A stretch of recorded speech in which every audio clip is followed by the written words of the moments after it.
This chef, who claimed to have amazing culinary skills, didn't even know how to cook a hamburger. But there's even more coming, since these are the most overdue employee firings on Bar Rescue. And to start things off, we're heading over to Fairways Golf and Grill in Murfreesboro, Tennessee. This place had one of the most incompetent employees ever. With the recon underway, Taffer was shocked by the extremely unhygienic premises and the poor functioning kitchen.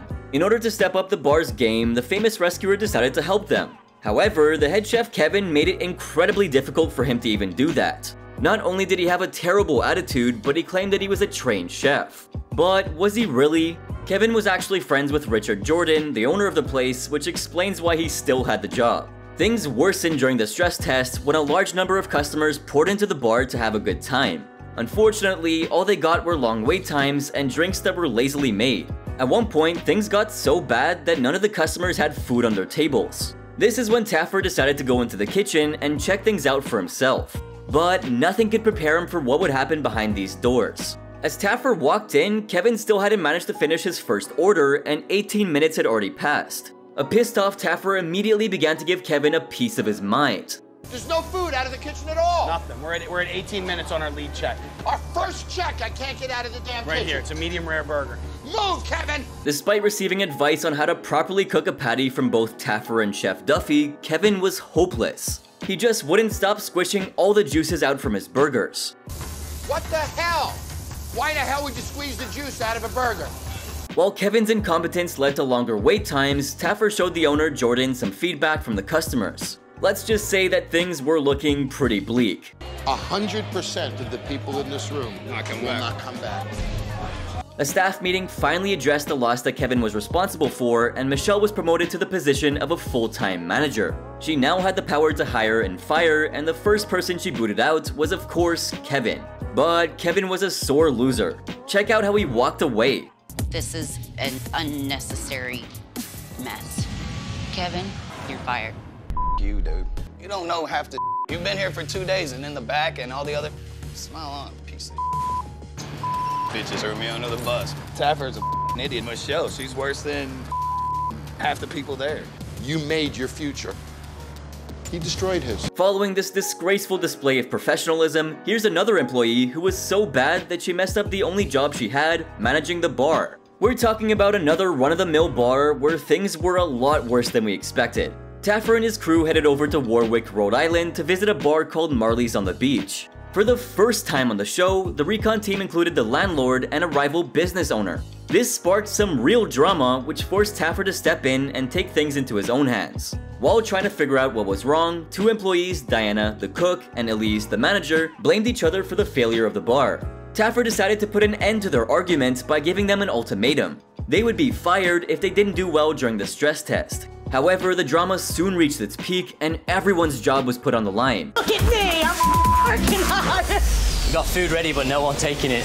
As the soft opening was underway, the first thing Taffer noticed was the lack of music and how the owner, Michelle, wasn't able to handle things. There was absolute confusion at the front of house, with orders being sent to the wrong table. Hoping to understand the cause of this, Taffer headed to the kitchen first, which looked completely fine. This meant that the servers were losing their marbles. That table is not there. They just sat down. So that table probably walked out. You guys want fish and chips? Taffer soon realized that Elise, the manager, was incapable of keeping track of the orders and was messing things up. Apparently your food was in it. It went to the wrong table. I apologize.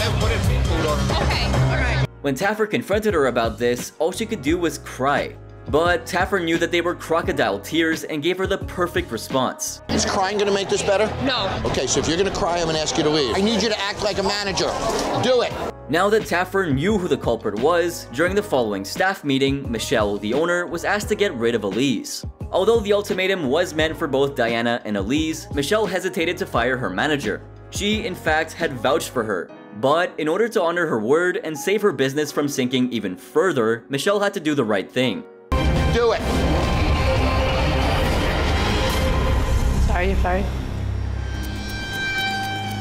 This place. While Michelle wasn't entirely convinced of her decision and bid her friend and manager a tearful goodbye, this next owner was so sloppy that he was ousted from his business partnership. Now we're gonna head over to the Angry Ham's garage in Framingham, Massachusetts. This bar's ownership was split among 3 people named Tim, Richie, and LB. Of the 3, 2 of them had prior DUIs, which restricted the bar from gaining a liquor license. Additionally, the garage-themed bar had an offensive exterior which didn't sit well with the locals. At the time of Taffer's arrival, Tim was the sole owner of the bar, but LB handled the marketing while Richie took care of the automotive side of the business. Sadly though, the business started to decline due to the sketchy reputation it had. This rescue was their last chance at redemption. Taffer firmly believes in giving second chances, so he offered the bar and its owners another opportunity to prove their worth. Since the trio had been trying to get their liquor license from the town council for over 10 months, Taffer decided to take it upon himself to set up a meeting with them. Even though this meeting was really important, LB was completely MIA. Tim, who had put his friends before his business in the past, was starting to second guess his friend's commitment.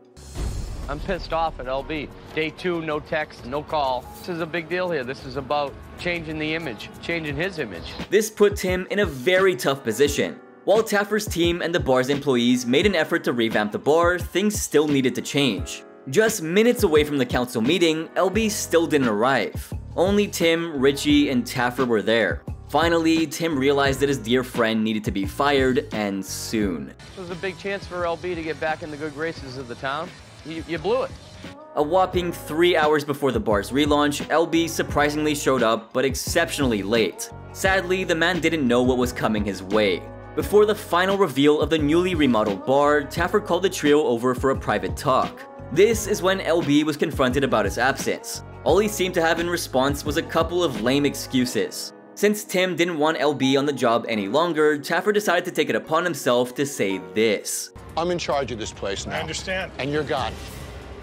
LB didn't even get a chance to see the renovated bar. Talk about a well-deserved firing. While these owners kicked their partner out, who was consistently MIA, this next owner who constantly got drunk at the bar was taken down through a hostile takeover. We're talking about O'Banion's Bar and Grill in Bellevue, Nebraska. For the recon, Taffer was joined by 2 of the 3 owners, Dave and Steve. As they observed from the hidden cameras, the duo spoke about the staff and their incompetence. Taffer listened to the owner's concerns and patiently waited to see what the 3rd owner, Jerry, would do. After all, it couldn't be that bad, right? Well, it was really bad. I'm really not. Okay. Jerry would often chug down a number of drinks and didn't seem to care that he was the literal owner. Taffer also discovered that the bar didn't sell any food and that the customers seemed to bring their own food. The reason for this was rather strange. Jerry decided that it would be a good idea to sell all of their kitchen equipment without even consulting the other owners. Jerry took it upon himself to sell all the kitchen equipment. When Taffer brought up the other issues at the bar, all fingers were pointed towards Jerry, who didn't seem to be putting up his best behavior. Come on! Hello? Where's my bartenders at? Hello? Look at him screaming and yelling. Since Jerry only seemed to be worsening with time, Taffer compelled Dave and Steve to realize their combined power. If they came together, they could kick Jerry out of the business. Later on, an overly drunk Jerry tipped over another table's glass pyramid, and this was the final straw for Taffer, Steve, and Dave. Taffer proposed the idea of implementing a hostile takeover where the 2 owners kicked out the 3rd one since they owned a larger share. Dave and Steve own 60% of this company. They're gonna walk in and they're gonna relieve Jerry of his management.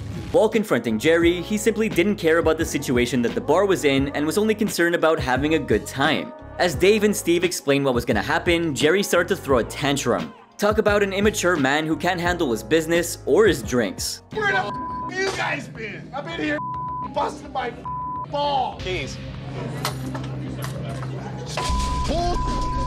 Thankfully, they made the right decision. But this next bar, on the other hand, had an employee that was so crazy that she even flashed the bar rescue crew members. Taffer and his team visited the City Bistro in St. Louis, Missouri. They hoped to give the owner Tiffany some more control over her bar. Things had gotten so out of hand that most of her staff were always drunk and her bar's reputation had almost sunk beyond redemption. I thought we were gonna do a shot. There's JJ. Hands up, hands down! If Tiffany did nothing about this, the bar would soon close down. During the surveillance of the bar, 2 bartenders named Tammy and JJ were seen drinking while also being overly loud at the customers. Tiffany turned a blind eye to this since she didn't know how to deal with the situation and things escalated beyond anyone's imagination. Hey, who wants a shot? I was very thrown by all the nudity. The two of them began to flash the crowd of people and started dancing right at the bar as they got even drunker. Tammy at one point fell to the floor from being so plastered and couldn't get up. What's more, the bar didn't serve any food due to the lack of a functioning kitchen. As a result, Taffer brought in Ryan Scott, a culinary expert, to distribute pizza to the patrons. And what were the bartenders doing through all this? Okay. Seeing this, Taffer decided it was time to step in. No, please. This is outrageously disgusting. I'm going inside, guys. Taffer then explained to Tiffany that one of these outrageous employees had to go if she wanted control over her bar. Thankfully, Tiffany took the advice and fired Tammy right on the spot. Now it's time for you to take our advice and drop a massive like down below and subscribe to our channel if you haven't already. And guess what? It's completely free, so why not just do it? Anyway, let's get back to the video. One would expect Tammy to feel dejected after losing her job, but this is how she reacted instead. Hey! You too! So these were the most overdue firings ever. But who knows, maybe someday these employees who just got fired might run their own bar. Anything's possible, right? Well, do you know any other employees who got fired on Bar Rescue? Let us know in the comments section down below. Thanks for watching, guys!